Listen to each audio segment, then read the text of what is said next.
अस्सलाम वालेकुम everyone, hope you all are doing well.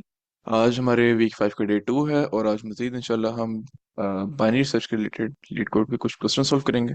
मैं अपनी स्क्रीन शेयर करता हूँ। ओके। अच्छा, हमने कल बाइनरी ट्रीज के रिलेटेड या उसके रिलेटेड हमने कुछ इंट्रोडक्शन को डिस्कस किया था। ठीक है कि बाइनरी ट्रीज होते क्या है, उसकी कॉम्प्लेक्सिटीज, उसके फंक्शन कौन से यूज होते हैं। ठीक है। और हमने एक प्रॉब्लम सॉल्व की थी। आज के सेशन में हम अपनी सेकंड प्रॉब्लम जो है बाइनरी ट्रीज की वो सॉल्व करेंगे। कल के सेशन में हमने इसका इंट्रोडक्शन पढ़ा था प्रॉब्लम का। मैं इस प्रॉब्लम को दोबारा रिपीट कर देता हूँ। मेरे पास मेरी प्रॉब्लम नंबर 100 है, सेम ट्री के नाम से। इसकी स्टेटमेंट क्या है? Given the root of two binary trees P and Q, write a function to check if they are same और नॉट। हमें दो बाइनरी ट्रीज दिए गए हैं। ठीक है। जो क्या है, पी एंड क्यू है। ये मेरे पास एक ट्री है ये वाला जिसका नाम पी है। एंड मेरे पास ये एक ट्री है जिसका नाम है Q. Two binary trees are considered the same if they are structurally identical and node have same values। अच्छा, उन्होंने क्या बताया कि जो बाइनरी ट्रीज हैं, टू बाइनरी ट्रीज, वो तब सेम कंसीडर किए जाते हैं जब उनका जो स्ट्रक्चर है वो आइडेंटिकल हो। ठीक है। और उसके अंदर जो नोड की वैल्यूज हैं वो सेम हो। ठीक है। तो तब भी हमारे पास जो टू बाइनरी ट्रीज होंगे वो आइडेंटिकल होंगे। अच्छा, मजीद हमारे पास एग्जाम्पल वन की बात करें तो हमारे पास दो ट्रीज हैं, एक पी है और एक मेरे पास क्यू है। तो हमारे पास अगर देखें जो नोड है, जैसे हम रूट कहते हैं, हमारे पेरेंट जो नोड है उसकी वैल्यू है 1। और हमारे पास जो उसका लेफ्ट चाइल्ड है उसकी वैल्यू है 2। ठीक है। और हमारे पास जो उसका राइट चाइल्ड है उसकी वैल्यू है 3। और अगर हम अपने क्यू ट्री की बात करें जिसमें हमारे पास जो रूट नोड है उसकी वैल्यू है 1, जो लेफ्ट है उसकी वैल्यू है 2, और जो राइट चाइल्ड है उसकी वैल्यू है 3। तो हम देखें हमारे पास ये वैल्यू मैच कर रही है। ठीक है। हमारे पास जो लेफ्ट चाइल्ड है वो भी लेफ्ट चाइल्ड से मैच कर रहा है और जो राइट चाइल्ड है वो भी राइट चाइल्ड से मैच कर रहा है। तो हमारे पास ये हमें एक like it's a same tree. तो हमें ट्रू रिटर्न करना है। बेसिकली हमें एक फंक्शन बनाना है जो कि रिटर्न करे कि वो ट्री सेम है कि नहीं। अगर वो सेम है तो हमें ट्रू रिटर्न कर दो, अगर वो सेम नहीं है तो हमें फॉल्स रिटर्न कर दो। तो हमारे पास यहाँ पे इनपुट अगर आप देखें तो पी जो है उसकी वैल्यू 1 2 3 है, क्यू है उसकी वैल्यू भी 1 2 3। हमें ट्रू रिटर्न हो जाएगा क्योंकि हमारा जो ट्री है वो सेम है बेसिकली। एग्जाम्पल टू की बात करें हमारे पास आ, हमें एक दो ट्रीज अगेन दी गई हैं पी एंड क्यू के नाम से। ठीक है। अब हमारे पास जो अगर इनपुट देखे तो 1 एंड 2 है और क्यू जो है 1 नल एंड 2 है। आपको नजर आ रहा होगा कि ट्रीज तो आइडेंटिकल लग रहे हैं लेकिन दोनों में फर्क क्या है बेसिकली। ये हमारे पास जो नोड वैल्यू है ना, जो पेरेंट वैल्यू है, वो हमारे पास 1 है और जो क्यू की जो पेरेंट वैल्यू भी हमारे पास 1 है। लेकिन फर्क ये है हमारे पास जो 1 की जो यानी पी है उसकी जो चाइल्ड है वो लेफ्ट पे है। ठीक है। भले ही वैल्यू सेम है दोनों की, लेकिन जो हमारे पास जो पी का चाइल्ड है वो लेफ्ट पे है और जो क्यू का चाइल्ड है वो राइट पे है। ये दोनों सेम तभी होने थे जब हमारे पास पी जो ट्री था वो इस फॉर्म में होता। ठीक है। इसमें हमारे पास 1 था और 2 था। और क्यू हमारे पास वो भी इसी सेम स्ट्रक्चर में होता। हमारे पास उसका जो लेफ्ट चाइल्ड है वो एग्जिस्ट कर रहा होता। तो तब ये मेरे पास दोनों आइडेंटिकल होने थे। ठीक है। लेकिन मेरे पास यहाँ पे फर्क क्या आ रहा है कि दोनों का जो स्ट्रक्चर है बेसिकली वो सेम नहीं है। ठीक है। ये लेफ्ट पे क्यू पी का और जो क्यू का है वो राइट पे है बेसिकली। तो हमारे पास यहाँ पे भले ही वैल्यू सेम है लेकिन एक स्ट्रक्चर डिफरेंस आ गया, हमारे पास स्ट्रक्चर की लिमिटेशन आ गई। इसलिए हमारे पास देखें कि उन्होंने यहाँ पे जो इनपुट्स है उसमें बताया कि हमारे पास पी है वो 1 एंड 2 है, जो क्यू है वो 1 है, जो लेफ्ट चाइल्ड है वो मेरे पास नल है, जो कि एग्जिस्ट ही नहीं करता। ठीक है। और मेरे पास जो राइट चाइल्ड है वो 2 है बेसिकली। तो ये हमारे पास एक स्ट्रक्चर का डिफरेंस है, इसलिए हमें एक जो हमारा आउटपुट है वो फॉल्स रिटर्न हो जाएगा। ठीक है। और इसके बाद एग्जांपल 3 जो है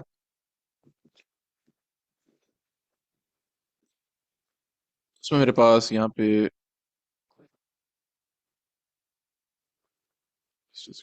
अच्छा, हमारे पास यहाँ पे एक जो स्ट्रक्चर है, ठीक है, आपको तो सेम नजर आ रहा होगा। ये पी है और एक क्यू ट्री है मेरे पास। ठीक है। और इसके अंदर जो हमारे रूट वैल्यूज हैं वो 1 है जो पी की, और जो क्यू की रूट वैल्यू है वो भी 1 है। ठीक है।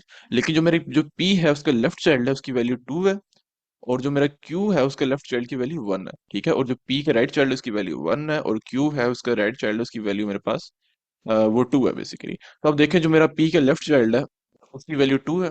ठीक है। और जो क्यू का राइट चाइल्ड उसकी वैल्यू है 1। तो ये दोनों आपस में इक्वल नहीं होंगे। ठीक है। इस तरह जो पी का राइट चाइल्ड है उसकी वैल्यू है 1 है, और जो पी का जो क्यू का सॉरी राइट चाइल्ड उसकी वैल्यू 2। ये भी दोनों आपस में आइडेंटिकल नहीं होंगे, तो मेरे पास ये जो इसका आउटपुट वैल्यू होगी, भले स्ट्रक्चर सेम है, तो मेरे पास फॉल्स रिटर्न हो जाएगा। तो मेरे पास यहाँ पे आउटपुट में फॉल्स आ गया बेसिकली। तो ये हमारे पास कुछ एग्जांपल्स थी। सेम ट्री की प्रॉब्लम हमारे पास प्रॉब्लम 100 है, उसकी हमारे पास कुछ ये 3 एग्जांपल्स थी। उसके अलावा हमारे पास अगर कंस्ट्रेंट की बात करें तो हमारे पास जो नंबर ऑफ नोड्स हैं इन दोनों ट्रीज में वो 0 से लेके 100 तक हो सकते हैं। नोड की जो वैल्यू है वो -10 से लेके +10 तक हो सकती है। ये हमारे पास स्टेटमेंट थी। अगर किसी का कोई क्वेश्चन है तो पूछ सकते हैं, किसी को कुछ समझ ना आई हो तो। जी अगर सबको क्लियर है तो मुझे एटलीस्ट एक दफ़ा हैंड रेस करके बता दें, या मुझे अपना माइक अनम्यूट करके यस करके बता दें।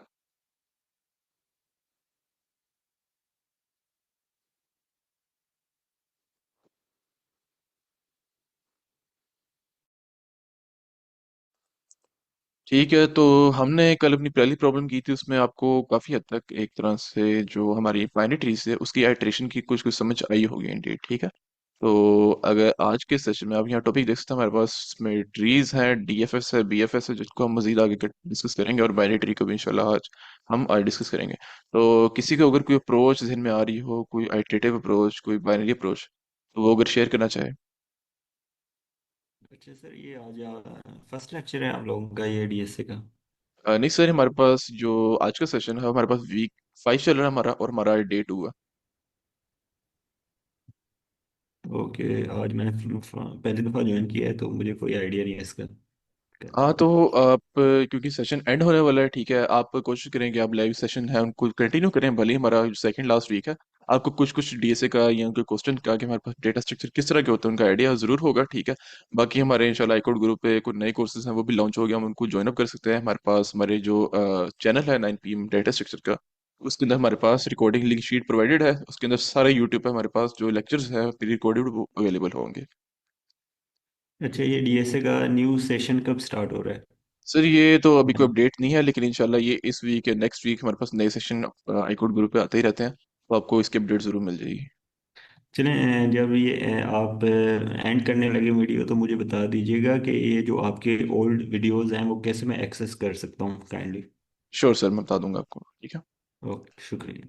ठीक है, तो हम फिर एक काम करते हैं कि अपने सेशन की सॉरी अपने सोल्यूशन की तरफ कंटिन्यू करते हैं, जिससे आपको मजीद आइडिया होगा कि हम बाइनरी ट्रीज को किस तरह ट्रेवर्स और सॉल्व कर सकते हैं।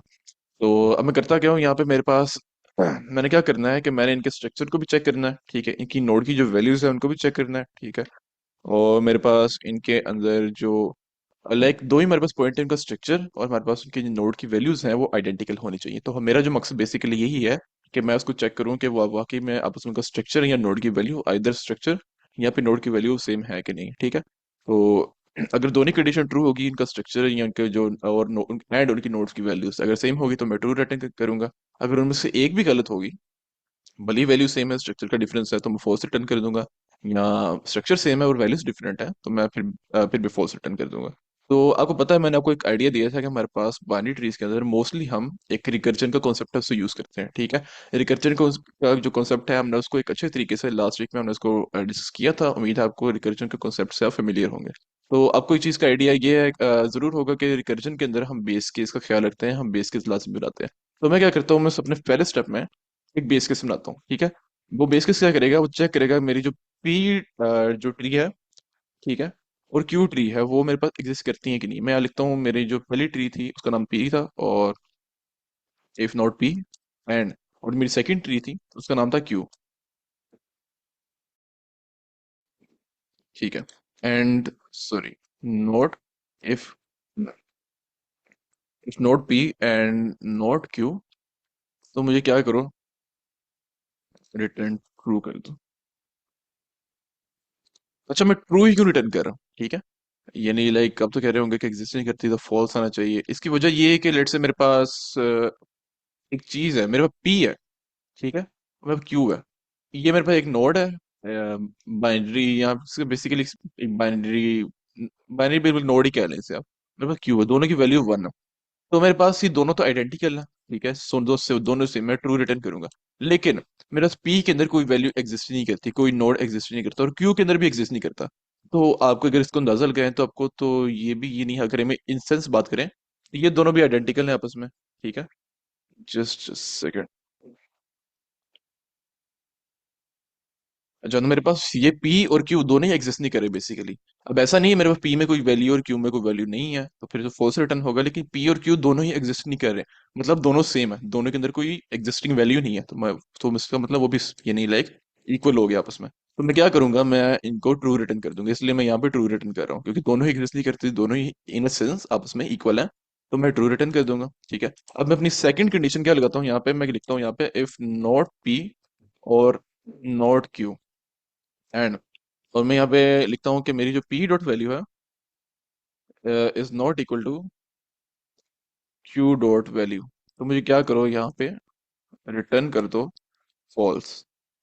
अब मैंने यहाँ पे क्या लिखा कि मैं यहाँ बेसिकली चेक कर रहा हूँ कि अगर इधर मेरी पी जो है वो मेरी एग्जिस्ट करती है या नहीं करती, और इधर मेरी क्यू है वो एग्जिस्ट करती है नहीं करती। अगर दोनों में से एक भी कंडीशन लाइक होगी कि मेरी पी एग्जिस्ट करती है या क्यू नहीं एग्जिस्ट करती,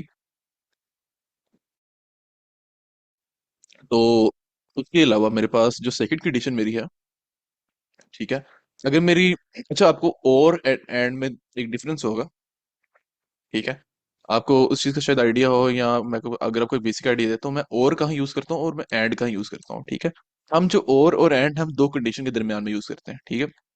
इनके अंदर मेन डिफरेंस क्या है, मैंने यहाँ पे कंडीशन लिखी, मैंने यहाँ पे कंडीशन लिखी, और मैंने एक यहाँ पे कंडीशन लिखी और मैंने यहाँ पे कंडीशन लिखी, ठीक है। और के फर्स्ट में और के बाद में, एंड एंड के बिफोर एंड एंड के आफ्टर में, ठीक है। तो अब होगा क्या कि और की कंडीशन तब ट्रू होगी जब मेरे पास, अगर मेरी ये कंडीशन वन है, ठीक है, और मेरे पास कंडीशन टू है, मेरे पास यहाँ पे कंडीशन वन है और कंडीशन मेरे पास टू है। तो मेरे पास जो और है, अगर मेरे पास इन दोनों में से वन और टू में से कोई भी कंडीशन ट्रू हो जाती है, तो मैं ट्रू रिटर्न कर दूंगा, या दोनों में से कोई भी कंडीशन मेरा जो लेट्स से मैंने ट्रू को एक्सेस करना है, मेरे पास आउटपुट जो ट्रू आना चाहिए, तो दोनों कंडीशन में से अगर मेरा एक भी ट्रू आया था ना, तो मेरे पास ट्रू रिटर्न हो जाएगा, ठीक है। और अगर मैंने फॉल्स को आउटपुट लेके आना है, तो मेरे पास अगर दोनों कंडीशन में से एक भी फॉल्स आ जाता है, तो मेरे पास आउटपुट फॉल्स आ जाएगा। लेकिन जो एंड का मेन फर्क क्या है, कि अगर मैंने ट्रू को रिटर्न करना है ना, तो मेरे पास पहली कंडीशन और दूसरी कंडीशन दोनों ट्रू होनी चाहिए, भी मेरे पास ट्रू आएगा। अगर ऐसा होता है मेरे पास दोनों में से एक भी कंडीशन गलत होती है, तो मैं बेसिकली यहाँ पे फॉल्स रिटर्न हो जाएगा मेरा अपने आप ही, ठीक है। तो ये एंड और का बेसिक कॉन्सेप्ट था, ठीक है। और मैं इन दोनों को यहाँ पे इम्प्लीमेंट कैसे कर रहा हूँ, मैंने इफ नॉट पी, मैं चेक कर रहा हूँ मेरा पी एग्जिस्ट करता है कि नहीं करता, ठीक है। और बीच में मैं और लगा रहा हूँ, और मैं note Q, if not Q, मैं क्यू को भी देख रहा हूँ एग्जिस्ट करता है कि नहीं करता। अगर मेरे पास दोनों में से एक भी कंडीशन ट्रू होती है कि मेरे पास पी एग्जिस्ट नहीं करता या मेरे पास क्यू एग्जिस्ट नहीं करता, एंड इसके अलावा फिर मैंने बीच में एंड ऑपरेटर लगाया, इन दोनों में से ना, पी एंड क्यू में से मेरी ए भी कंडीशन अगर ट्रू होती है ना, तो दोनों में से एक एग्जिस्ट नहीं करता। एक तो मेरे पास यहाँ पे लेट से ट्रू आ गया, ठीक है, अब बीच में मेरे पास क्या है, एंड, ठीक है। अब मेरे पास p dot value is not equal to q dot value, ठीक है। मैं यहाँ पे क्या कर रहा हूँ, मैं यहाँ पे लिख रहा हूँ कि अगर मेरी p डॉट वैल्यू और q डॉट वैल्यू आपस में इक्वल नहीं है, ठीक है, तो अगर वो इक्वल नहीं है मेरी यहाँ पे, तो कंडीशन वो भी ट्रू हो जाएगी, तो इस तरह मेरे पास जो मेरी ये मैंने रिटर्न फॉल्स लिखा है इसके इंडेंट में, मेरे पास ये वैल्यू रिटर्न होके आ जाएगी। वरना मेरे पास अगर ये दोनों में से लाइक एंड के ये पहले और बाद में कोई भी कंडीशन है आपस में मैचअप नहीं करती, क्योंकि मैंने बीच में एंड ऑपरेटर लगाया, तो मेरे पास फॉल्स की जगह ट्रू आ जाएगा, मेरी जो यहाँ पे एक चेंज हो जाएगी बेसिकली, जो मेरा कॉन्सेप्ट है की इम्प्लीमेंटेशन यहाँ पे चेंज हो जाएगी, ठीक है। सर चैट में क्वेश्चन है वो देख लें। अच्छा मैं देख लिया, मैं जस्ट सेकंड, मैं क्या करता हूँ, मैं अपना यहाँ पे कोड लिखता हूँ, ठीक है, पूरा करता हूँ, और आपको फिर जब मैं इसको ड्राइव करूंगा तो आपको अच्छी अंडरस्टैंडिंग हो जाएगी मैं यहाँ पे कंडीशंस क्यों यूज कर रहा हूँ, ठीक है। तो अच्छा मैंने यहाँ पे दो एक लाइक बेस केस हैं, दो मैंने यहाँ पे कंडीशन लिख ली, ठीक है।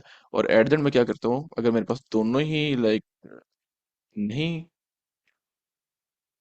दोनों ही फॉल्स हुई थी, मेरे पास एट द एंड मेरी जो लाइन होगी वो मेरे पास ट्रू हो जाए, ठीक है। मैं यहाँ पे क्या करता हूँ, मैं एक रिकर्सिव कॉल लगाता हूँ, जो कि क्या करेगा, मेरे फंक्शन को कॉल करेगा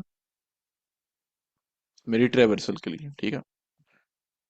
और मेरे पास यहाँ पे लिखता हूँ मैं Q sorry P dot left और क्यू डॉट लेफ्ट एंड, मैं यहाँ पे लिखता हूँ दोबारा से, मैं अपने रिकर्सिव कॉल लगाता हूँ और मैं यहाँ पे लिखता हूँ P dot right and sorry Q dot right. अच्छा मेरे पास ये कोड है बेसिक मेरा, ठीक है, मेरी ये लॉजिक थी, मैं चेक करूंगा दोनों के स्ट्रक्चर को, दोनों की वैल्यूज का आपस में रिकर्जन का यूज करता है, हम इसे रन करके देख लेते हैं ये सबमिट हो भी रहा है कि नहीं।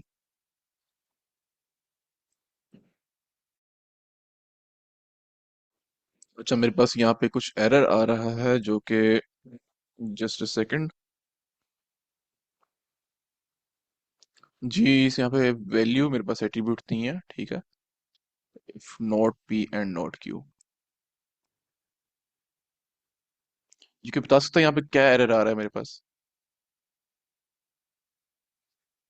अच्छा, मेरे पास यहाँ पे एंड ऑपरेटर मैंने गलत लगाया, मिस्टेक। इसको मैं दोबारा सबमिट करता हूँ।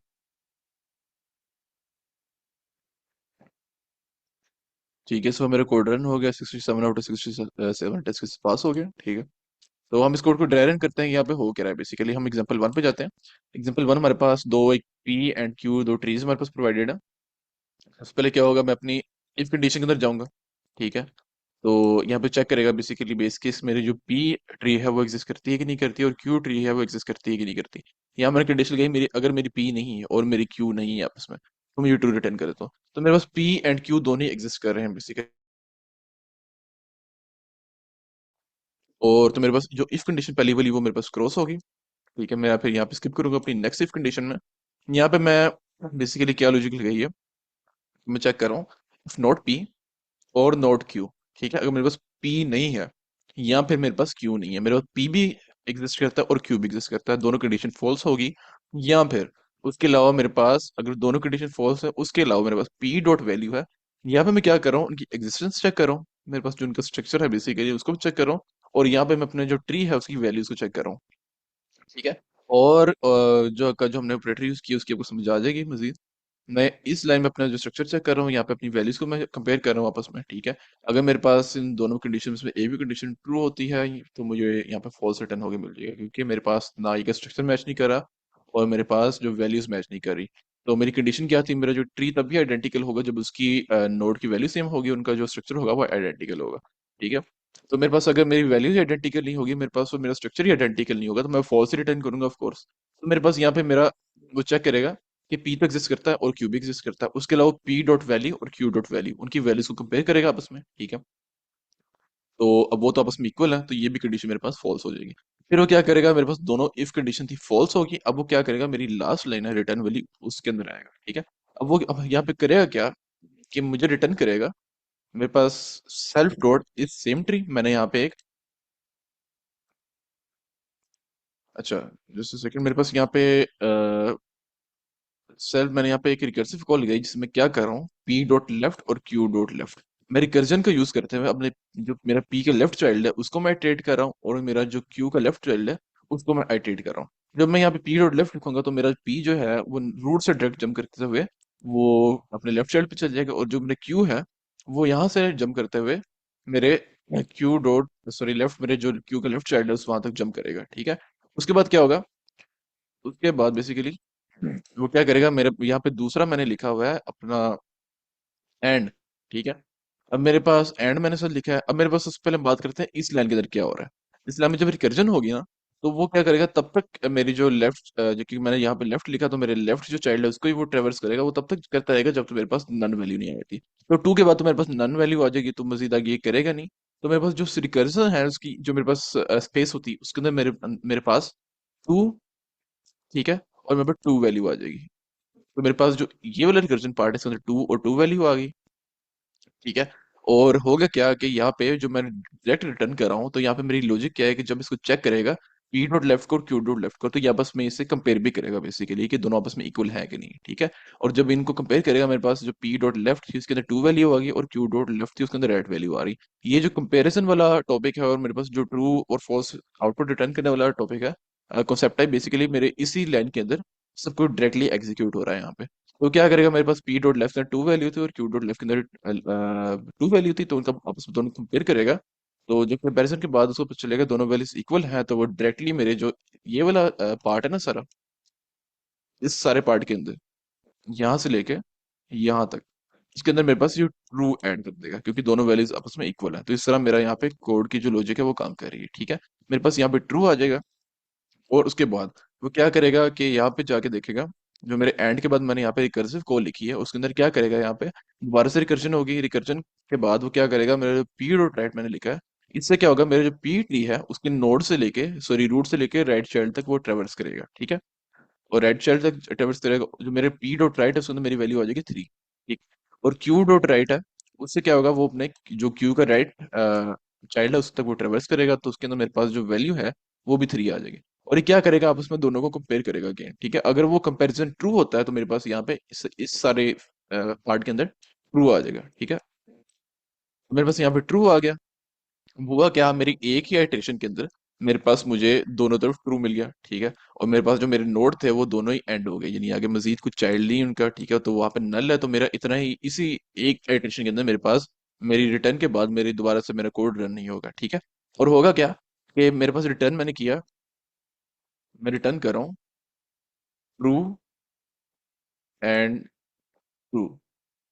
अब ये ट्रू एंड ट्रू से क्या होगा कि अगर मेरे पास, मैंने बीच में एंड लगाया है, ठीक है। एंड से क्या होगा कि मेरे पास ये तभी ट्रू रिटर्न करेगा जो मेरे पास दोनों जो स्टेटमेंट थी, ये before and and after and, अगर वो दोनों आपस में एग्जैक्ट सेम होंगी। अगर वो सेम है तो फिर मुझे ट्रू रिटर्न करेगा। अगर दोनों में से एक भी वैल्यू, लेट से मेरे पास यहाँ पे फॉल्स है, तो फॉल्स आया था, तो मेरे पास ये ऑन टाइम एग्जैक्टली मेरे पास ये फॉल्स रिटर्न कर देगा। तो मेरी जो मेरी कंडीशन थी एंड वाली, ठीक है, मेरे पास ये बिफोर एंड मेरे पास ट्रू था और आफ्टर एंड मेरे पास ट्रू था। तो यहाँ पे क्या होगा कि कंडीशन जो थी मेरी एंड वाली, वो दोनों ही आपस में ट्रू होगी बेसिकली। तो क्योंकि दोनों सेम है आपस में, तो मुझे डायरेक्टली यहाँ पे मेरा जो आउटपुट होगा मुझे ट्रू रिटर्न हो जाएगा। इस तरह क्या हुआ कि मेरे जो कोड है उसने मेरी जो वैल्यूज थी उसके स्ट्रक्चर को चेक किया, ठीक है। आपस में देखा कि वो इक्वल है कि नहीं है, ठीक है। मेरा बेस केस था वो भी मेरा रन हुआ, ठीक है। आपको, क्योंकि मैंने यहाँ पे थोड़ा सिंपल करके बताया है, थोड़ा ज्यादा मैं डीपली गया नहीं, क्योंकि यहाँ पे रिकर्जन का जो फ्लो था वो पहले उसके सेव करता है अपने पास अपनी स्पेस के अंदर, फिर वहां पे वाइंड अप करता है, मेरे पास वो आंसर है उसको कंपेयर करके मुझे मेरे पास एक जो ट्रू या फॉल्स है वो मेरे पास जो सॉरी प्रोवाइड कर दे देता है। तो बेसिकली यहाँ पे रिकर्जन मैंने एक उसका डीप कॉन्सेप्ट समझाया नहीं, क्योंकि मुझे होप है कि आपको उस चीज का आइडिया होगा, ठीक है। तो मैंने डायरेक्टली आपको यहाँ पे बता दिया कि मेरी रिकर्जन काम किस तरह कर रही है, मेरे पास यहाँ पे आंसर बेसिकली मेरा आउटपुट क्या आ रहा है। तो क्या होगा, मेरे पास जो रिकर्जन होगी मेरे पास टू एंड टू को कंपेयर करके मेरी ट्रू दे देगी। यहाँ पे भी मुझे पी डॉट राइट और क्यू डॉट राइट, क्योंकि दोनों की वैल्यू 3 है, तो ये भी आपस में कंपेयर करके मुझे रिकर्जन मेरी ट्रू रिटर्न कर देगी। और एट द एंड क्या होगा, दोनों तरफ ट्रू है, ठीक है। तो क्या करेगा रिटर्न के अंदर मेरे पास, अगर मैं सिंप्लीफाई करता हूँ तो मेरे पास इधर भी ट्रू है इधर भी ट्रू है। अब मेरे पास दोनों ही जो वैल्यूज थी true and true, before and after and, दोनों ही इक्वल है, ठीक है। तो ये कंडीशन यहाँ पे अगेन ट्रू हो जाएगी, मेरे पास यहाँ पे ट्रू रिटर्न होके आ जाएगा, और इस तरह मेरे पास आउटपुट में एक यानी ट्रू रिटर्न होके आ गया। तो इस तरह मैं अपने कोड को बेसिकली एग्जीक्यूट कर रहा हूँ, और इस तरह मैं अपना आउटपुट है वो ले अपने प्रोग्राम के थ्रू लेकर आ रहा हूँ।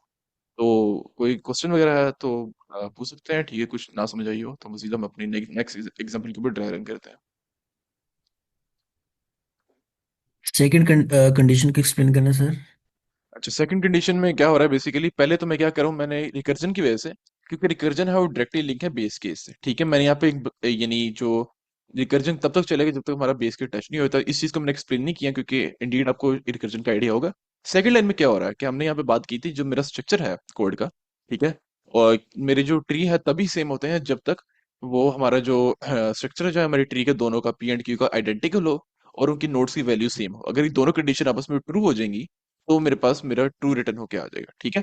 मैं सेकंड जो अपना इफ है ना, ये लाइन 12 के अंदर, मैं यहाँ पे क्या कर रहा हूँ बेसिकली, इस लाइन के अंदर मैं क्या कर रहा हूँ, अपने कोड का जो स्ट्रक्चर है, मैं सॉरी मेरे बाइनरी ट्री का उसका स्ट्रक्चर को चेक कर रहा हूँ। नोड पी और नोड क्यू से मैं क्या क्या चेक कर रहा हूँ, अगर मेरे पास दोनों में से एक भी जो यानी लाइक एक चीज एग्जिस्ट नहीं करती, लेट से मेरे पास पी है वो एम्प्टी है, वो नल है, और मेरे पास क्यू है वो मेरे पास लाइक इट्स बाइनरी ट्री, कोई भी बाइनरी ट्री हो सकता है, ठीक है। तो क्या चेक करेगा, अगर मेरे पास इफ नोट पी और नोट क्यू दोनों में से मेरे पास एक भी चीज जो एम्प्टी होती है, ठीक है। तो और इसके अलावा मैं क्या कर रहा हूँ यहाँ पे, पहले तो मैंने स्ट्रक्चर चेक किया कि दोनों में से मेरे पास कोई भी एक वैल्यू है वो यानी सॉरी एक भी ट्री है वो डिफरेंस है दूसरे से कि नहीं, ठीक है। और दूसरे और मैं और के बाद में क्या कर रहा हूँ, मैं दोनों की वैल्यूज का आपस में कंपेयर कर रहा हूँ, ठीक है। जब मैं वैल्यूज को कंपेयर करूंगा तो वैल्यूज के कंपेरिजन में वो बताएगा कि यहाँ पे इनकी नोड की वैल्यू सेम है कि नहीं, ठीक है। अगर मेरे पास ये भी कंडीशन ट्रू रहती है कि मेरे पास दोनों में से बल्कि एक कंडीशन ट्रू रहती है, क्योंकि हमें दोनों कंडीशन चाहिए ट्रू, हमारी स्ट्रक्चर आइडेंटिकल होना चाहिए और मेरे पास नोड की वैल्यू सेम होनी चाहिए, ठीक है। अगर मेरे पास जो स्ट्रक्चर है वो डिफरेंस होगा और मेरे पास जो नोड की वैल्यू सेम होगी तो मैं फॉल्स रिटर्न करूंगा, क्योंकि मेरे पास एक चीज है उसका डिफरेंस आ रहा है। और ऐसा भी हो सकता है अगर मेरे पास जो नोड है उसकी वैल्यू मेरे पास डिफरेंट हो लेकिन स्ट्रक्चर सेम हो, तो फिर भी मैं फॉल्स रिटर्न करूंगा, क्योंकि दोनों चीजें मेरे पास आइडेंटिकल होनी चाहिए। तो यहाँ पे अगर मैंने और ऑपरेटर इसलिए यूज किया है कि अगर मेरे पास स्ट्रक्चर डिफरेंट है, अगर मेरे पास स्ट्रक्चर डिफरेंट है और मेरे पास जो वैल्यूज है वो सेम है, तो भी मुझे फॉल्स रिटर्न कर दो। दोनों में से मेरी एक कंडीशन ट्रू होनी चाहिए, ठीक है। दोनों भी होगी कोई मसला नहीं, लेकिन अगर मेरे पास दोनों में से एक कंडीशन भी ट्रू होगी ना, मेरे पास वैल्यू सेम नहीं है लेकिन स्ट्रक्चर सेम है, तो भी फॉल्स रिटर्न कर दो, या मेरे पास जो वैल्यूज डिफरेंट है और स्ट्रक्चर सेम है तो भी मैं फॉल्स रिटर्न करता हूँ। तो ये चेक करेगा मेरे पास डायरेक्टली, मेरे पास जो दोनों ट्रीज हैं उनमें कोई वैल्यूज हैं वो आपस में सेम यानी डिफरेंट है कि नहीं, या उसका जो स्ट्रक्चर है वो डिफरेंट है कि नहीं। अगर वो है, दोनों में से एक कंडीशन ट्रू होगी, ठीक है, तो वो मुझे बेसिकली रिटर्न फॉल्स कर देगा। तो ये मेरे पास लाइन टेबल के अंदर इस तरह मैं अपना बेसिकली जो लॉजिक है उसको इंप्लीमेंट कर रहा हूँ इसके अंदर। ठीक है, तो हम इसको अपना जो कोड है उसको एग्जाम्पल 2 के ऊपर ड्राई रन करते हैं।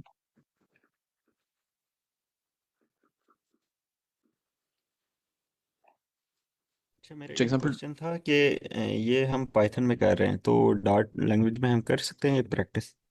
कौन सी language sir? Dart. Dart. Sir Dart अगर यहाँ पे देखें आपको, हाँ बिल्कुल डार्ट आपको यहाँ पे प्रोवाइडेड है, ठीक है। अगर आपको डार्ट लैंग्वेज की अच्छी अंडरस्टैंडिंग है तो आप बिल्कुल यहाँ पे डार्ट लैंग्वेज है आप उसको डार्ट लैंग्वेज के अंदर प्रैक्टिस कर सकते हैं बिल्कुल, अगर आपको। ओके, राइट राइट, ठीक है ओके। सर। ओके, तो हम अपना जो सेकंड एग्जांपल उसको हम देखते हैं कि सेकंड एग्जांपल में क्या हो रहा है। तो क्या करता हूँ मैंने यहाँ पे, क्योंकि रिकर्जन है बेस केस, उसको चेक करेगा बेस केस मेरे पास ये है, ठीक है। तो चेक करेगा मेरे पास पी है वो एग्जिस्ट करता है कि नहीं। मेरे पास पी ये है और क्यू ये है, तो मेरे पास पी भी एग्जिस्ट कर रहा है और क्यू भी एग्जिस्ट कर रहा है, ठीक है। तो मेरे पास ये कंडीशन फॉल्स होगी अभी के लिए। सॉरी।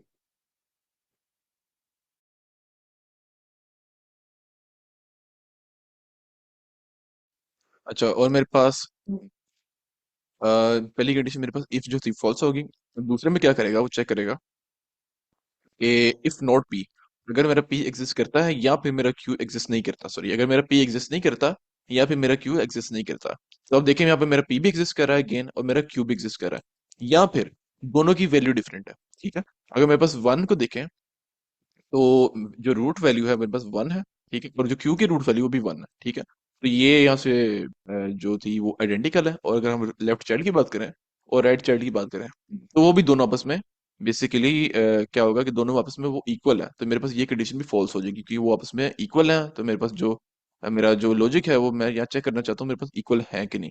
मैंने यहाँ पे जो कंडीशन लगाई वो ये लगाई कि अगर दोनों आपस में इक्वल नहीं है, लेकिन मेरी इक्वल है, तो ये भी मेरे पास जो इफ कंडीशन है वो फॉल्स हो जाएगी। मेरे पास यहाँ पे फॉल्स रिटर्न नहीं होगा। फिर अगेन क्या होगा, मैं अपने रिटर्न जो फंक्शन है, क्योंकि मेरे पास मेरी ट्री थी, मैं यहाँ रिटर्न फिर लाइन के अंदर आता हूँ, लाइन 15 के अंदर यहाँ पे मैं अगेन रिकर्सिव कॉल लगाता हूँ। रिकर्सिव कॉल से क्या होगा, मेरे पास जो मेरा रिकर्जन होगी मेरे पी डॉट लेफ्ट वो क्यू डॉट लेफ्ट, उन दोनों को ट्रेवर्स करेगी। मेरा जो पी डॉट लेफ्ट है वो मेरे पास क्या है, बेसिकली वो टू है, ठीक है। मेरे पी डॉट लेफ्ट के अंदर मेरे पास टू वैल्यू आ जाएगी। और क्यू डॉट लेफ्ट मेरे पास क्या है, अब टू, क्यू डॉट लेफ्ट आपके पास कुछ भी एग्जिस्ट नहीं करता तो इट्स नल, ठीक है। तो बस यहाँ पे नल आ जाएगा। तो अब क्या होगा कि एक तो मेरे पास यहाँ पे टू और नल आ गया, एंड के अंदर क्या होगा, मैं दोबारा से रिकर्जन यूज कर रहा हूँ। रिकर्जन के अंदर मैं क्या कर रहा हूँ, अपने पी डॉट राइट को रिवर्स कर रहा हूँ। पी डॉट राइट क्या है मेरे पास, वो तो नल है यहाँ पे, ठीक है, क्योंकि कुछ एग्जिस्ट नहीं करता। And using no trees and almost no work. Sir can you please repeat that?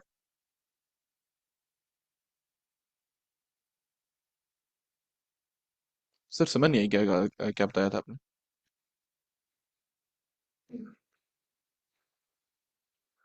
अच्छा ठीक है, तो हमारे पास क्यू के अंदर, अगर क्यू के राइट की बात करें, क्यू के राइट में हमारे पास, सॉरी, पी के राइट में हमारे पास नल है, ठीक है। हमारे पास यहाँ पे नल आ जाएगा। और क्यू के राइट में हमारे पास टू की वैल्यू है, मेरे पास यहाँ पे क्यू डॉट राइट के अंदर टू आ जाएगा। अब मेरा रिकर्जन क्या कर रहा है, वो तब तक बेस केस, यानी मेरी जब तक लिस्ट एंड नहीं होती तब तक वो बेस केस को चेक करेगा, ठीक है। और फिर क्या करेगा, रिकर्जन अपने आप को वाइंड अप करके हमें रिटर्न कर देगा। तो क्या करेगा, मेरे पास पी डॉट लेफ्ट है और क्यू डॉट लेफ्ट, आपस में दोनों को कंपेरिजन होगा रिकर्जन के थ्रू।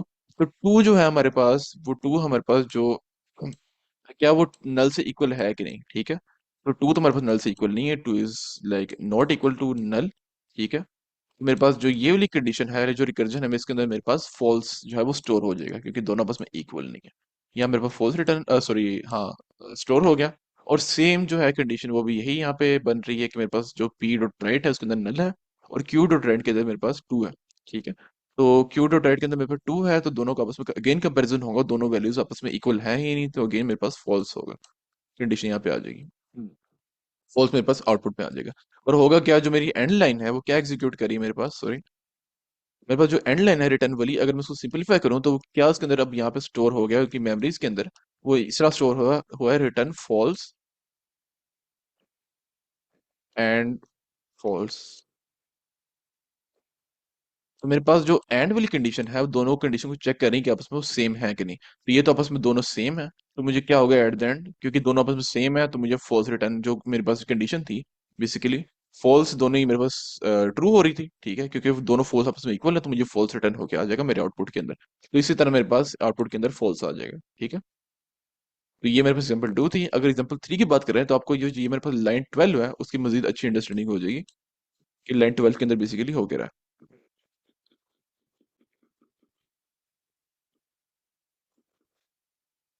अच्छा मेरे पास लाइन सॉरी एग्जांपल 3 की बात करें तो एग्जांपल 2 के अंदर आप देखें मेरे पास जो मैं इसके ड्राइरन करता हूँ यहाँ पे हो क्या रहा है कि मेरे पास ये पी है, ठीक है, और मेरे पास जो क्यू है वो ट्री है, ठीक है।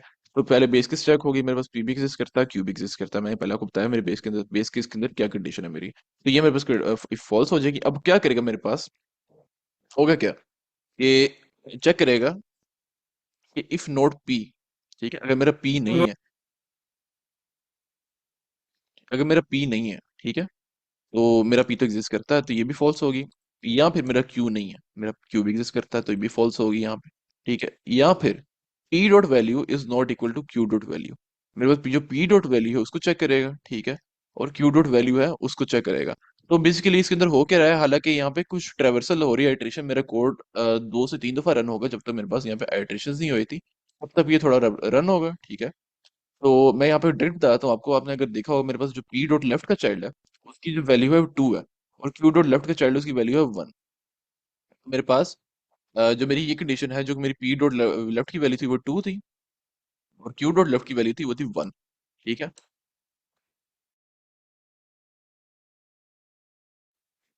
तो मेरी कंडीशन क्या थी बेसिकली इज नॉट इक्वल। अब देखिए मेरे पास ये चलो कंडीशन तो फॉल्स होगी, बीच में मेरे पास और ऑपरेटर है, ये तभी ट्रू होगा जब मेरे पास दोनों में से कोई भी एक कंडीशन है वो ट्रू होगी।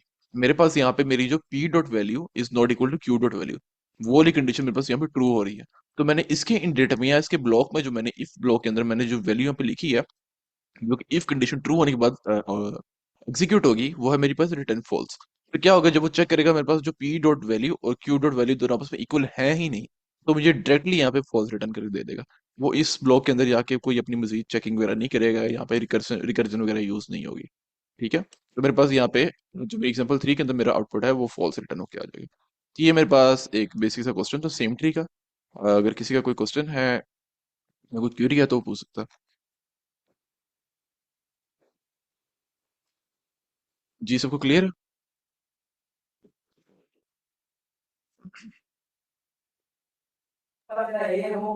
सर जो ये सेकंड और थर्ड एग्जांपल में आपने एक्सप्लेन किया है, इधर कंडीशन आपने थर्ड में एक्सप्लेन किया कि कंडीशन फॉल्स हो जाते हैं सेकंड कंडीशन पे, तो सेकंड एग्जांपल पे भी तो ये कंडीशन लग सकती है सेकंड वाली। सर सेकंड दोबारा रिपीट करिएगा, सेकंड के अंदर, सेकंड एग्जांपल के अंदर। अभी सेकंड कंडीशन पे जो आपने कहा कि फॉल्स रिटर्न होगा क्योंकि दोनों हाँ हाँ, मतलब ठीक नोड है वाली आगे। वैल्यू वो डिफरेंट है। तो जो हम्म। सेकंड एग्जांपल के अंदर कंडीशन है ये राइट साइड पे और ये लेफ्ट साइड पे, तो इसमें भी तो ये फॉल्स हो सकती है। इस पे ये फॉल्स, अच्छा मुझे आप अगर मैं आपको दोबारा बताऊं कि मैंने यहाँ पे क्या चेक कर रहा हूँ, मैं यहाँ पे दो चीज चेक कर रहा हूँ, एक तो उनकी वैल्यूज, ठीक है, यहाँ एक तो उनकी वैल्यूज इस ब्लॉक में चेक कर रहा हूँ, और यहाँ पे मैं उनका जो एग्जिस्टेंस है उनका स्ट्रक्चर वो चेक कर रहा हूँ बेसिकली यहाँ पे, ठीक है। तो मैं यहाँ पे डायरेक्टली क्या चेक कर रहा हूँ कि अगर मेरा पी एग्जिस्ट करता है या नहीं करता, ठीक है। तो वो तो यहाँ पे क्या देखेगा कि अगर लेट से मेरे पास पी है मेरे पास एक इस तरह का बाइनरी ट्री है, ठीक है, और मेरे पास क्यू है वो मेरे पास इस तरह का बाइनरी ट्री जिसके मेरे पास दो चाइल्ड हैं बेसिकली, ठीक है। मेरा पी भी एग्जिस्ट कर रहा है, मेरे पास क्यू भी एग्जिस्ट कर रहा है, तो मेरे पास ये जो कंडीशन है तो ये तो फॉल्स होगी दोनों। इसके अलावा अगर उनकी वैल्यूज जो है अंदर की वो यहाँ पे बेसिकली उनका कंपैरिजन यहाँ पे हो रहा है, ठीक है। तो आप देखिए मेरे पास जो पी है वो भी एग्जिस्ट कर रहा है, क्यू भी एग्जिस्ट कर रहा है। अब मैं मेरा सेकंड स्टेप क्या है कि उनकी मैं वैल्यूज देख रहा हूँ, ठीक है। तो मेरे पास जो पी डॉट वैल्यू है और क्यू डॉट वैल्यू, तो मेरे पास, बल्कि हाँ आपकी बात बिल्कुल सही है, हमारे पास ये जो एग्जाम्पल 2 के ऊपर भी मेरे पास जो ये वाली स्टेटमेंट है ये ट्रू हो रही है। वो कैसे हो रही है कि मेरे पास जो पी डॉट वैल्यू मेरे लेफ्ट चाइल्ड के अंदर है वो 2 है, ठीक है, और मेरे पास जो क्यू है उसके लेफ्ट चाइल्ड के अंदर मेरे पास जो वैल्यू है वो नल है। तो जब आइटरेशन के बाद वो चेक करेगा कि मेरे पास जो क्यू की लेफ्ट वैल्यू है वो नल है, ठीक है, तो वो 2 और इसको आपस में कंपेयर करेगा तो मेरे पास ये कंडीशन ट्रू हो जाएगी, मेरे पास फॉल्स रिटर्न होके आ जाएगा जी। सर रन आपकी बात बिल्कुल सही है, ठीक है। मेरे पास जो सेकंड एग्जांपल के अंदर मेरे पास जो लाइन 12 है वो भी बिल्कुल यहाँ पे ट्रू हो रही है। तो इधर ही मेरे पास जो फॉल्स रिटर्न होके आ जाएगा। जी सर, आप ओके इसके सर, अंदर थैंक यू। कुछ ऐड करना चाहेंगे मजीद? Sir enough. ओके ठीक है sir, thanks thanks lot sir दुनान, आपने इस चीज़ को ऐड किया, हमें कंफर्म किया, ठीक है। बाकी हमारे नो पास इश्यूज यहाँ सर। पे, जी थैंक्स लॉट, हमारे पास यहाँ पे जो एग्जांपल 2 के अंदर हमारे पास ये जो 12 है वो हमारे पास वो इम्प्लीमेंट हो रही है, और इसके थ्रू हमारे पास जो हमारा आंसर है वो मिल रहा है, ठीक है। ठीक है, thanks lot. Okay sir. Okay, तो हमारे पास एक ये बेसिक सी प्रॉब्लम थी सेम ट्री की, क्वेश्चन नंबर 100। ठीक है, तो हम अपने नेक्स्ट प्रॉब्लम की तरफ कंटिन्यू करते हैं, जो कि है बाइनरी सर्च का। ठीक है, बाइनरी सर्च जो हमारे पास एक बहुत ही क्लासिकल और बहुत ही मेजर एक टेक्निक है बेसिकली। अब बेसिकली नाम को छोड़ दें कि यहाँ पे क्वेश्चन का नाम ही बाइनरी सर्च है। बाइनरी सर्च हमारे पास होता क्या है, अभी हम इस क्वेश्चन के अंदर बाइनरी सर्च का कॉन्सेप्ट पढ़ेंगे। बाइनरी सर्च बेसिकली क्या होता है, एक बहुत ही मेजर टेक्निक है जो हम यूज करते हैं अपने कोड की जो टाइम कॉम्प्लेक्सिटी है ना, उस ऑफ एन से ऑफ लॉग एन के अंदर कन्वर्ट करने के लिए। ठीक है, ऑफ लॉग एन है हमारे पास, वो एक बेटर कॉम्प्लेक्सिटी है। तो बाइनरी सर्च के अंदर हम अपने पास एक जो एवरेज केस है उसके अंदर हमारे पास ओ ऑफ लॉग एन कॉम्प्लेक्सिटी आती है, इसलिए हम बाइनरी सर्च का ज्यादा यूज करते हैं, क्योंकि ये जो टेक्निक है ये एफिशिएंट है। ठीक है, और ये काफी इजी टेक्निक है, easy to understand, easy to execute. तो बाइनरी सर्च टेक्निक बेसिकली होती क्या है? अच्छा, अगर मैं यहाँ पे स्केलेट ड्रॉ में एक्सप्लेन करूँ, मेरे पास स्केलेट ड्रॉ आप ले लें, मेरे पास बाइनरी सर्च टेक्निक है। ठीक है, बाइनरी सर्च तो मैं बीएस भी कह लेता हूँ। ठीक है, अच्छा बाइनरी जो सर्च है उसका एक जो मेन कॉन्सेप्ट है वो क्या है बेसिकली? बाइनरी सर्च के अंदर हम क्या करते हैं, हम तीन चीजें लेते हैं, हम अपने तीन पॉइंटर बनाते हैं। ठीक है, एक मेरे पास स्टार्ट होगा, ठीक है, और एक मैं यूज करता हूँ अपने पास एंड। ठीक है, और ये मेरा जो एक तीसरा जो मेरे पास है मिड है। ठीक है, और जो तीन पॉइंटर है इनमें से जो दो पॉइंटर ना, स्टार्ट और एंड वाला, ये मेरी ट्रेवर्सल की नहीं है। ठीक है, ये मैं अपनी ट्रेवर्सल में मदद करते हैं मेरी। और मेरे पास जो मिड है ना बेसिकली, वो मेरे पास एक हेल्पर है। ठीक है, जो मैं अपनी वैल्यू को उसको वैल्यू को एक्सेस करना या विजिट करने के लिए मैं अपने जो मिड है उसको यूज करता हूँ, मेरे पास एक हेल्पर पॉइंटर है। ठीक है, अच्छा अब यहाँ पे होता क्या है, मैं दो पॉइंटर लेता हूँ। ठीक है, मेरे पास एक अरे है जिसके अंदर मेरे पास 1 2 और 3 है, और 4 है और 5 है। ठीक है, मैं क्या करता हूँ, मैं स्टार्ट को मैं अपने जीरो इंडेक्स से शुरू करता हूँ। ठीक है, यहाँ से मेरा स्टार्ट आ जाएगा, और जो मेरा एंड है उसको मैं अपने लास्ट इंडेक्स से शुरू करता हूँ। मेरे पास ये मेरे पास एंड है बेसिकली। ठीक है, यहाँ पे मैं मेरे पास और जो मेरे पास जो मिड का कॉन्सेप्ट है, मिड को मैं किस तरह इंप्लीमेंट करता हूँ, मैं क्या करता हूँ बेसिकली, एक सेकेंड। अच्छा, मिड को मैं किस तरह इंप्लीमेंट करता हूँ यहाँ पे, मैं ना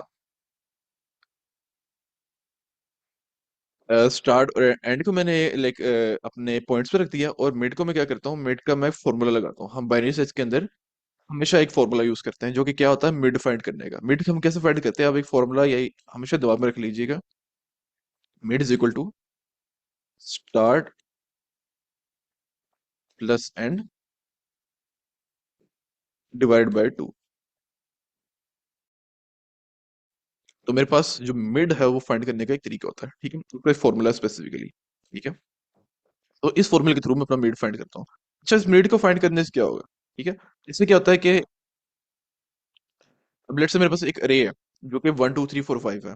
ठीक है, अब स्टार्ट में की भी जो इंडेक्स है, ठीक है, स्टार्ट मेरा जो है वो जीरो इंडेक्स पे है। अब जीरो इंडेक्स में यहाँ पे अगर मिड को फाइंड करना है, मैं क्या करूंगा, mid is equal to start मेरे पास क्या है, जीरो है, और जो एंड है वो मेरे पास कौन से इंडेक्स पे, 0 1 2 3 4, वो फोर्थ इंडेक्स पे। तो मैं क्या करूंगा यहाँ पे, 0 + 4 डिवाइड बाई 2, तो मेरे पास यहाँ पे आएगा 4/2। ठीक है, और मेरे पास जो 4/2 है वो कैंसिल होकर मेरे पास जो मिड है मेरे पास वो मेरे पास 2 आ जाएगा। ठीक है, सॉरी, मेरे पास 2 आ जाएगा। अच्छा, मेरे पास क्या हुआ कि मेरा जो स्टार्ट है वो यहाँ पे, मिड है मेरा, सॉरी एंड है मेरा यहाँ पे बेसिकली 5 के ऊपर, और जो मिड है मेरा वो मेरे पास सेकंड इंडेक्स पे, उसकी वैल्यू 2 है। ठीक है, तो इसका मतलब ये है कि मेरा जो मिड है वो सेकंड इंडेक्स के ऊपर जाएगा, और सेकंड इंडेक्स मेरे पास क्या है, 0 1 2 3 के ऊपर मेरा जो है मिड आएगा। ठीक है, अब इससे क्या होगा कि मैं मिड का यूज करते हुए ना, मैं ये नहीं करूंगा कि अपनी पूरी अरे को ट्रेवर्स करूंगा, मैं अपनी जो मिड है उसकी वैल्यू को मैं अपने कंपेयर करूंगा कि मेरा टारगेट, लेट से मेरे को टारगेट फाइंड करना है, इस मेरे पास जो अरे है 1 2 3 4 5, इसके अंदर मैंने लेट से 4 फाइंड करना है। ठीक है, 4 है मेरा टारगेट वैल्यू। ठीक है, मेरे पास टारगेट 4 आ गया। अब मेरे पास टारगेट को फाइंड करना है। मेरे पास जो मिड है वो मेरे पास 2 इंडेक्स पे है, ठीक है। तो मैं क्या करूंगा, मैं लूप को यूज करूंगा, ठीक है। मैं अपने जो मेरा मिड है उसने ऐसा नहीं किया कि मैं अपनी पूरी अरे को ट्रेवर्स करूंगा।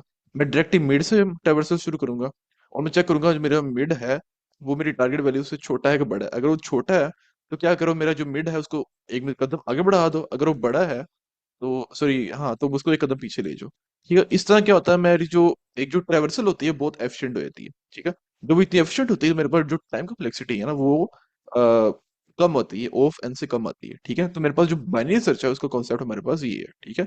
और हम इसको अच्छी अंडरस्टैंडिंग के लिए हम अपना जो बाइनरी सर्च का प्रोग्राम है, सॉरी क्वेश्चन है, उसको हम सॉरी करते हैं। जस्ट सेकंड, ठीक है। बाइनरी सर्च का जो मेरे पास यहाँ पे क्वेश्चन है उसको हम सोल्व करते हैं, ठीक है। एक स्टेटमेंट पढ़ते हैं। हमारे पास क्वेश्चन नंबर 704 है, बाइनरी सर्च, ठीक है। और इसकी स्टेटमेंट पढ़ें गिवन। अच्छा, कोई पार्टिसिपेंट स्टेटमेंट पढ़ेगा मेरे इस क्वेश्चन की, बाइनरी सर्च की? Any student?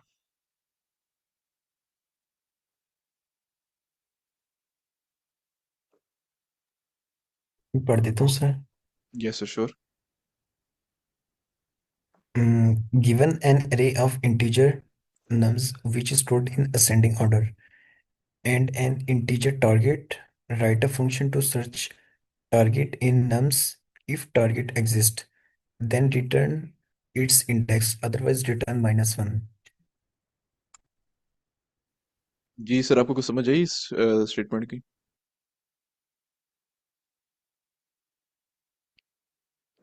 अगर अंडरस्टैंडिंग हुई तो आप प्लीज एक्सप्लेन करेंगे इस स्टेटमेंट में क्या बताया गया है?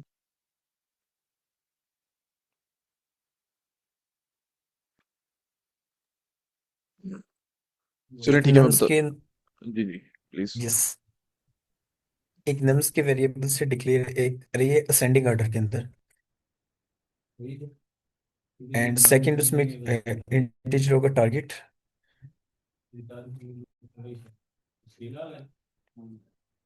जी जी। अगर टारगेट एग्जिस्ट करता होगा उस नम्स के मतलब अरे के अंदर, तो एग्जिस्ट तो ट्रू होगा, अदरवाइज रिटर्न -1 करेंगे। ठीक है, thanks lot okay sir. Sir. Yes sir, बिल्कुल थैंक्स लॉट, आपने अच्छा बताया, ठीक है। मैं अगर बेसिक अंडरस्टैंडिंग दूं, हमने बेसिकली करना क्या है, हमारे पास एक अरे प्रोवाइड की गई होगी नम्स के नाम से, ठीक है। और हमारे पास एक जो वेरिएबल होगा टारगेट वैल्यू के नाम से। हमने क्या करना है, अपनी अरे के ऊपर ट्रेवर्सल करनी है जब तक हमें हमारी जो टारगेट वैल्यू है वो नहीं मिल जाती। अगर हमें हमारी टारगेट वैल्यू मिल जाती है, ठीक है, तो मैं क्या करूंगा, उसके इंडेक्स रिटर्न कर दूंगा। लेट्स से मेरे पास जो मेरी टारगेट वैल्यू 9 है, और मेरे पास 9 कहाँ पे है? 0 इंडेक्स पे तो नहीं है, 1 इंडेक्स पे भी नहीं है, 2 पे भी नहीं है, 3 पे नहीं है, 4 इंडेक्स पे मेरा जो टारगेट वैल्यू है 9 वो एग्जिस्ट कर रही है। तो मैंने क्या करना है, उसका जो इंडेक्स है ना बेसिकली, मैं उसका मेरे 9 वैल्यू को इंडेक्स क्या है वो है 4, तो मैं इसका 4 जो इंडेक्स है वो रिटर्न कर दूंगा। अगर ऐसा होता है मेरे पास मेरी पूरी अरे के अंदर मुझे मेरी टारगेट वैल्यू नहीं मिलती, तो मुझे -1 रिटर्न कर दो। और एट द एंड उन्होंने कहा है you must write N algorithm with of log and complexity, ठीक है। तो मेरे पास बेसिक सी प्रॉब्लम ये थी, ठीक है। तो अगर एग्जाम्पल की बात करें, हमने एग्जाम्पल 1 को देखा, ठीक है। एग्जाम्पल 1 के अंदर हमें 9 मिल गया तो हमने उसका इंडेक्स रिटर्न कर दिया। एग्जाम्पल 2 के अंदर हमारे पास जो हमारा, अच्छा, मेरे पास नम्स है, ठीक है। और नम्स के अंदर मेरे पास ये एक अरे है और मेरी टारगेट वैल्यू है 2। तो मैं इसको ट्रेवर्सल करूंगा, मेरे पास जो 2 है वो 0 इंडेक्स पे भी नहीं है। मेरे पास जो 2 है वो बेसिकली 1 इंडेक्स पे भी नहीं है, मेरा 2 है वो 3 इंडेक्स पे भी नहीं है, 4 पे भी नहीं है, 5 पे भी नहीं, 6 इंडेक्स पे नहीं है। तो मेरा जो 2 है टारगेट वैल्यू वो तो पूरे नम्स की इंडेक्स, सॉरी, नम्स की अरे के अंदर एग्जिस्ट नहीं करता। तो मैं क्या करूंगा, मेरे पास रिटर्न -1, तो मैं -1 को रिटर्न कर दूंगा। इतनी सी बात है सिर्फ, ठीक है। तो ये हमारे पास एग्जाम्पल, कुछ एग्जाम्पल्स थी, ठीक है। और कंस्ट्रेंट की बात करें तो हमने जो हमारी जो नम्स की लेंथ है वो 1 से लेकर 10 की पावर 4 तक हो सकती है। जो मेरे पास जो नम्स की वैल्यू है वो -10 की पावर 4 से लेकर ये टारगेट की वैल्यू वो +10 की पावर 4 तक हो सकती है। जो हमारे पास सारे इंटीजर हैं, उन्होंने बताया कि हमारे पास जो सारे इंटीजर हैं अरे के, हम जो नम्स की अरे उसके अंदर वो वो यूनिक है। यूनिक का मतलब क्या है कि वो नॉन रिपीटिंग है, वो दोबारा रिपीट नहीं होंगे। अगर मेरे पास -1 एक दफा एक्सिस्ट कर रहा है तो मेरी अरे के अंदर एक दफा ही आएगा। अगर 0 एक दफा है तो वो एक दफा ही आएगा, दोबारा रिपीट नहीं होगा, ठीक है। और एट दैट उन्होंने बताया कि मेरे पास जो नम्स है वो असेंडिंग ऑर्डर में, मतलब मेरे पास जो नम्स की अरे है वो सारी की सारी सॉर्टेड फॉर्म में होगी या असेंडिंग ऑर्डर में होगी, यहाँ पे इंक्रीजिंग फॉर्म के अंदर होगी। तो मेरे पास बेसिकली यहाँ पे ये बताया गया, ठीक है। और अगर मैं यहाँ पे टॉपिक्स की बात करूँ, टॉपिक्स में हमारे पास अरे और बाइनरी सर्च है। तो मैंने आपको एक स्केलेट ड्रा के अंदर बाइनरी सर्च की एक कॉन्सेप्ट बताया कि बाइनरी सर्च के अंदर हमारे पास होता क्या है, ठीक है। और अगर बल्कि उससे पहले अगर किसी का कोई क्वेश्चन है इस प्रॉब्लम के अंदर तो पूछ सकते हैं, कुछ नई चीज समझ आई हो।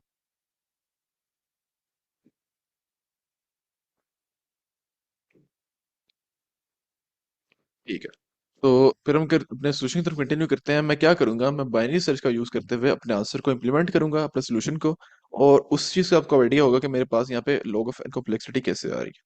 तो मैंने आपको एक कॉन्सेप्ट बताया था कि हम दो पॉइंट इनिशियलाइज करते हैं, एक स्टार्ट के नाम से जिसको मैं रखूंगा जीरो इंडेक्स पे, और एक एंड के नाम से जिसको मैं रखूंगा लेन ऑफ नम्स -1 पे, ठीक है। तो मैंने दो पॉइंट इनिशियलाइज कर लिए, एक मेरा जीरो इंडेक्स पे होगा, एक मेरा जो लास्ट इंडेक्स है उसके ऊपर होगा। और मैं क्या करता हूँ, मैं एक लूप को यूज करता हूँ। लूप का यूज कैसे करूंगा, मैं यहाँ पे व्हाइल स्टार्ट इज स्मॉलर और इक्वल टू एंड, ठीक है। इस तरह मैं हमेशा अपने जो बाइनरी सर्च है उसका लूप यूज करूंगा। और मैं यहाँ पे आपको बताया था हमने मिड फाइंड करना है, तो मैं यहाँ पे मिड फाइंड कर लूंगा, ठीक है। मिड फाइंड का मेरे पास फॉर्मूला क्या था, मेरे पास था स्टार्ट प्लस एंड, और इसको मैं यहाँ पे डिवाइड करूंगा 2 से। मैं डबल ऑपरेटर यूज कर क्यों कर रहा हूँ डिवाइड के, ताकि मेरे पास डेसिमल वैल्यूज ना आए, ठीक है। तो अब मैं क्या करूंगा, अपनी पहली इफ कंडीशन लगाऊंगा और मैं यहाँ पे लिखूंगा if nums of mid is greater greater than target. तो क्या करूं, मुझे यहाँ पे मेरा जो एंड है, ठीक है, उसको आप इक्वल कर दो मिड -1 के, ठीक है। मैं मजीद आपको बताता हूँ कि मैं किस तरह यहाँ पे बाइनरी सर्च की जो अप्रोच है उसको यहाँ पे मैं इम्प्लीमेंट कर रहा हूँ। इसके अलावा मैं क्या कर रहा हूँ, यहाँ पे मैं एलिफ कंडीशन लिखता हूँ। एलिफ के अंदर मैं क्या करता हूँ, जो मेरे पास मैंने पहले इफ कंडीशन लिखी उसको मैं थोड़ा सा रिवर्स कर दूंगा। अगर मेरे पास जो नम्स की मिड की वैल्यू है, अगर मेरे पास वो टारगेट से ग्रेटर है, तो मैं क्या करो यहाँ पे, आप स्टार्ट को मिड +1 की इक्वल कर दो। और एल्स के अंदर मैं क्या करूंगा, मैं डायरेक्टली रिटर्न मिड कर दूंगा। और अगर मेरे पास मेरा आंसर नहीं मिलता मेरी रे के अंदर, मैं क्या करूंगा, यहाँ पे रिटर्न कर दूंगा -1 को। और इसमें मैं रन करूँ यहाँ पे,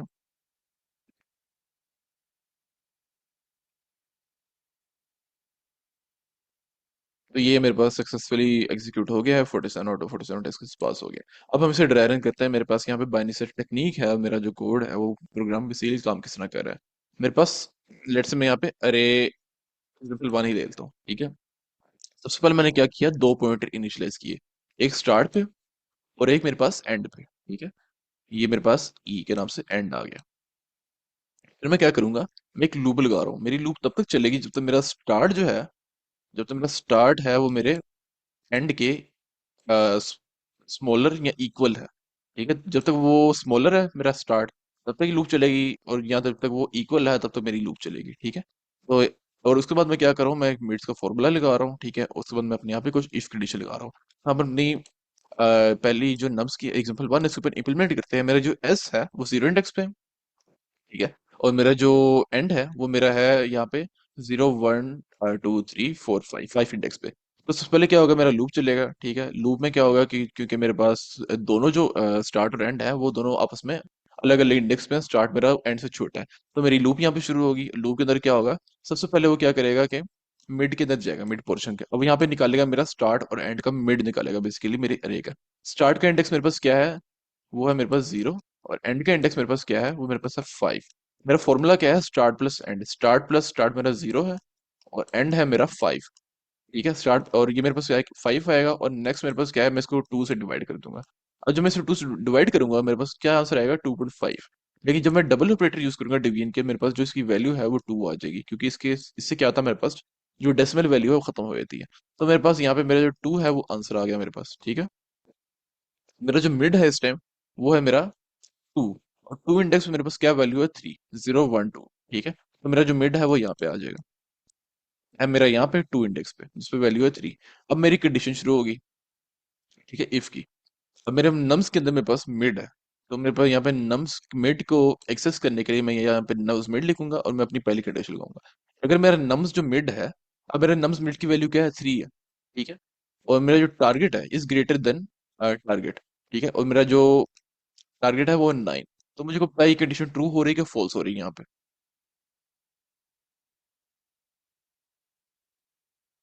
क्या मेरा 3 है वो 9 से ग्रेटर है कि नहीं? फॉल्स। जी, बिल्कुल फॉल्स हो रही है यहाँ पे। तो ये क्या करेगा, इफ कंडीशन मेरी फॉल्स होगी, एलिफ के अंदर चल जाएगा। जब ये एलिफ के अंदर जाएगा तो यहाँ पे क्या लिखा है, मैंने अपने नम्स की मिड की वैल्यू है जो कि 3 है बेसिकली, ठीक है, उसको मैं कंपेयर कर रहा हूँ। अगर मेरी नम्स की जो मिड की वैल्यू है वो मेरी टारगेट से छोटी है, ठीक है, तो यहाँ पे मेरे पास 3 है और मेरे पास यहाँ पे टारगेट है मेरा 9।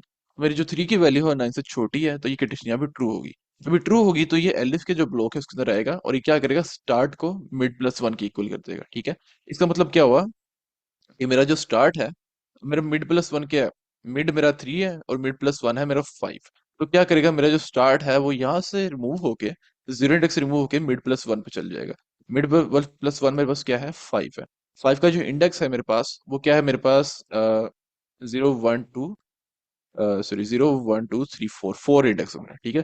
तो जहाँ पहले मेरे पास जो स्टार्ट था उसका इंडेक्स था 0, अब मेरे पास उसका इंडेक्स हो गया है बेसिकली 4 हो गया, ठीक है। इस तरह मेरे पास जो मेरा स्टार्ट था वो मेरा अपडेट हो गया। आई एम श्योर, मैं इसको मजीद बताता हूँ आगे। अब क्या हुआ, मेरे पास मेरी एक आइट्रेशन हो गई, ठीक है। उसके बाद मैं दोबारा से यहाँ पे क्या करूंगा, आइट्रेशन करूंगा। मैं दोबारा से अपना जो लूप चलेगा मेरा, जब तक मेरा स्टार्ट जो है वो एंड से छोटा है, ठीक है। मेरा जो स्टार्ट है वो मेरा इस इंडेक्स पे, ठीक है, जो कि 4 इंडेक्स है, यहाँ पे मेरा स्टार्ट है इस टाइम, और मेरा एंड है वो लास्ट इंडेक्स पे। स्टार्ट मेरा अभी भी एंड से छोटा है। तो मेरी लूप चलेगी, दोबारा से मैं क्या करूंगा, यहाँ पे मिड फाइंड करूंगा। मिड मेरे पास क्या है, अब इस टाइम मेरे जो स्टार्ट क्या है इंडेक्स है वो 4 है, और मेरा जो एंड है उसका इंडेक्स है 5, ठीक है। तो क्या होगा कि जब 4 + 5 मेरे पास 9 आ जाएगा, इसको मैं जब 2 से डिवाइड करूंगा मेरे पास 4.5 आ जाएगा। Yes sir. 5 का इंडेक्स 3 नहीं होगा सर? किसका बोला इंडेक्स? यस सर, 3 होगा, एग्जैक्टली माय मिस्टेक। मेरे पास यहाँ पे जो इसका इंडेक्स होगा स्टार्ट का, वो मेरे पास 3 होगा यहाँ पे, ठीक है। तो मेरे पास स्टार्ट का जो वैल्यू है, सॉरी स्टार्ट का जो इंडेक्स है वो 3 है, ठीक है। तो मैं यहाँ पे क्या लिखूंगा, स्टार्ट प्लस एंड। स्टार्ट मेरे पास 3 है और मेरे पास एंड है वो 5 है मेरे पास, तो ये मेरे पास 8 आ जाएगा बेसिकली। मेरे पास 8 आएगा, मेरे पास कंडीशन क्या है, 8/2। जब मैं इसको 2 से डिवाइड करूंगा मेरे पास यहाँ पे आ जाएगा 4, ठीक है। इस टाइम मेरा पहले मिड क्या था, मेरा पहले मिड था 2 इंडेक्स पे। अब जो मेरा मिड है वो अपडेट होके हो गया है 4 इंडेक्स पे। 4 इंडेक्स मेरे पास क्या है, 9, ठीक है। मेरे पास 4 इंडेक्स है, मेरे पास 9 है। तो अब मेरा जो मिड है वो अपडेट होके यहाँ पे आ गया, ठीक है। अब मेरे पास दोबारा से कंडीशन चेक होगी, ठीक है। अब कंडीशन कैसे चेक होगी, नम्स का जो मिड है जिसकी वैल्यू क्या है, 9। अब जो मेरा 9 है, ठीक है, यहाँ पे चेक 9 है और इज इट ग्रेटर देन 9, मेरे पास ये कंडीशन है। तो मैं बताइए कंडीशन ट्रू होगी कि फॉल्स होगी?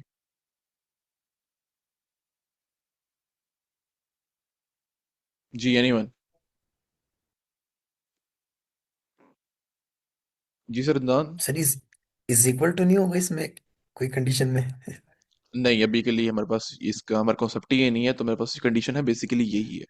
ये ट्रू होगी कि फॉल्स होगी? फॉल्स ही होगी सर, 9 इज ग्रेटर देन 9, तो कैसे होगा? जी बिल्कुल, मेरे पास ये कंडीशन फॉल्स होगी, ठीक है। मेरे पास कंडीशन फॉल्स होगी ये वाली। उसके बाद क्या होगा कि ये इफ कंडीशन फॉल्स होगी दोबारा से, अब ये एलिफ के अंदर आएगा। एलिफ के अंदर क्या होगा, मेरे पास कंडीशन मेरी है 9 इज 9, जो मेरा नब्ज मिड है वो 9 है, उसकी वैल्यू 9 है और मेरे पास टारगेट है वो भी 9 है। जैसे मेरी इफ कंडीशन थी वो फॉल्स हो रही थी क्योंकि मेरा 9 जो है वो 9 से बड़ा नहीं है, इसी तरह मेरा 9 है वो 9 से छोटा नहीं है, तो मेरी एलिफ कंडीशन भी फॉल्स होगी, ठीक है। जब मेरी एलिफ कंडीशन फॉल्स हुई फिर क्या करेगा, एल्स ब्लॉक के अंदर आएगा। अच्छा, एल्स ब्लॉक के अंदर मैंने क्या लिखा है बेसिकली, मैंने यहाँ रिटर्न मिड किया ना। अगर मैं यहाँ पे लिखूं if nums of mid is equal to target, तो मैंने सिंपली बेसिकली यहाँ पे ये लिखा है, ठीक है। अगर मेरा जो यहाँ पे, अगर मैं यहाँ पे डायरेक्टली, क्योंकि जब दोनों कंडीशन फॉल्स होगी तो एंड में मेरे मिड ही रिटर्न होगा, लेकिन मेरी जो बेस लॉजिक है मेरी ये है कि अगर मेरी दोनों कंडीशन ना ग्रेटर है ना स्मॉलर है, या तो फिर क्या करो, अगर दोनों आपस में इक्वल है तो मुझे क्या करो, मेरा मिड ही रिटर्न कर दो, ठीक है। मैं सबमिट करके बताऊँ तो आपको पता चल जाएगा कि ये भी यहाँ पे ट्रू ही हो रही है, आपको फर्क नहीं पड़ रहा इस चीज से। अच्छा, इनवैलिड सिंटैक्स, मेरे पास जो नम्स का मिड है। अच्छा, लेकिन मेरी जो बेस लॉजिक थी, यही टाइम कम है, मैं इसको मजीद यहाँ पे करता नहीं हूँ, लेकिन मेरी जो बेस लॉजिक थी यहाँ पे वो यही यूज हो रही है, ठीक है। तो मेरे पास यहाँ पे जो क्या करेगा, एट द एंड मुझे मेरा मिड रिटर्न करके दे देगा, ठीक है। तो मेरे पास हुआ क्या कि ना मुझे ग्रेटर वैल्यू मिली ना स्मॉलर मिली, तो ना मेरा एंड अपडेट होगा ना मेरा स्टार्ट अपडेट होगा, और एट द एंड मेरे पास जो मिड है मेरा क्या है, मिड है मेरा 9। ठीक है, मिड था इस टाइम मेरा 9 जो कि था फोर, सॉरी, हाँ बिल्कुल, फोर्थ इंडेक्स पे। तो क्या होगा एट द एंड, मेरे पास जो रिटर्न होगा मिड, मेरे पास मिड रिटर्न होगा, मिड की वैल्यू क्या है 9। मेरे पास जो सॉरी, मिड की वैल्यू मेरे पास 9 है। मैंने क्या करना है, मैंने अगर मैं यहाँ पे लिखूँ ना मिड, नम्स मिड, ठीक है, तो मेरे पास में 9 रिटर्न होगा। मैंने क्या करना है, मैंने उसका इंडेक्स रिटर्न करना है। तो यहाँ पे मैं सिंपली रिटर्न मिड लिख दूंगा, जिससे क्या होगा, मेरे पास 9 का जो इंडेक्स है वो रिटर्न होके आ जाएगा। तो इस तरह मेरे पास जो आउटपुट है मेरा, वो 4 आ जाएगा, क्योंकि मेरा जो मिड है वो फोर्थ इंडेक्स पे है, तो मैं बेसिकली डायरेक्टली उसका इंडेक्स रिटर्न कर दूंगा। तो मेरे पास यहाँ पे एग्जाम्पल 1 के अंदर इस तरह मेरा जो प्रोग्राम है वो एग्जीक्यूट हो रहा है। ठीक है, टाइम शॉर्ट है, हम example, yes sir. Sir while condition के अंदर आपने लगाया start is less than is equal to end, इसमें हम इंडेक्स को करेंगे या वैल्यू को करेंगे? मेरे पास जो पहली कंडीशन ही fully, while condition sir, while start less while then के इज अंदर, इक्वल हाँ, टू एंड, हम इसके अंदर इंडेक्स को देखेंगे। इसमें हम इंडेक्स को इंडेक्स हम को। देखेंगे, बिल्कुल इंडेक्स को। जब तक मेरे पास जो इंडेक्स है ना, हम क्योंकि इंडेक्स को ही देख रहे हैं यहाँ पे, जब तक मेरा इंडेक्स है स्टार्ट का लेट से मेरा इंडेक्स 0 और एंड का मेरा इंडेक्स है 4 है, ठीक है। जब तक मेरा स्टार्ट है उसका इंडेक्स मेरा एंड से बढ़ नहीं जाता। लेट से मैं ट्रेवर्सल करता हूँ, मैं अपनी वैल्यूज को स्टार्ट को अपडेट करता रहता हूँ, करता रहता हूँ। उससे क्या होगा, मेरा स्टार्ट जो है वो एंड को क्रॉस कर जाएगा। मेरी अरे की लेंथ है 7 है, ठीक है, मेरा एंड 4 इंडेक्स पे है, मेरा जो स्टार्ट है वो 0 इंडेक्स पे है।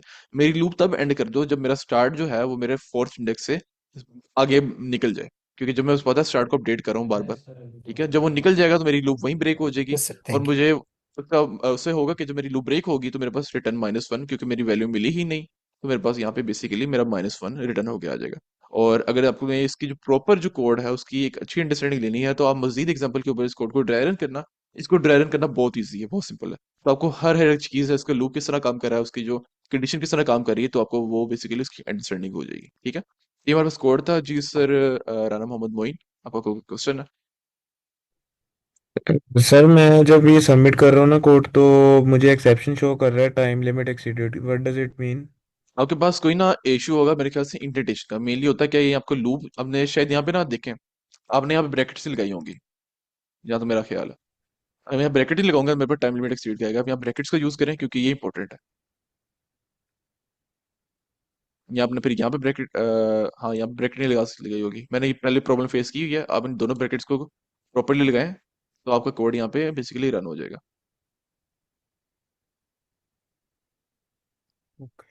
ये देखिए टाइम लिमिट एक्सीड आ गई ना, तो अब ब्रैकेट्स का ही है। ये एक बेसिक सा कॉन्सेप्ट है मैथ का, ब्रैकेट्स, ताकि हम पहले स्टार्ट और एंड का हम यहाँ पे जो एडिशन है वो फाइंड कर पाए, फिर हम उसको बाद में डिवाइड कर पाए। ऐसा होगा क्या, वो पहले हो सकता है कि वो क्योंकि डिमास रूल के मुताबिक वो पहले डिवीजन कर देगा, एंड को 2 से डिवाइड कर देगा, फिर उसको स्टार्ट के अंदर प्लस कर देगा, तो इससे हमारी टाइम लिमिट थी वो एक्सीड हो जाएगी बेसिकली। तो इस तरह यहाँ पे ये चीज़ मैटर करती है। ठीक है, तो ये हमारे पास बेसिक कोड था, हमारा टाइम जो है वो खत्म हो चुका है। ठीक है, और आप इंशाल्लाह इसको मजीद इस कोड को, बाइनरी सर्च वाला कोड है उसको आप कुछ एग्जांपल के ऊपर इंप्लीमेंट करिएगा, ट्रेन करिएगा, इससे इंशाल्लाह आपको अच्छी समझ आ जाएगी। बाकी हम अपने सेशन को अभी एंड करते हैं, कल इंशाल्लाह हम मजीद कंटिन्यू करेंगे। बाकी thanks lot for joining, Allah Hafiz.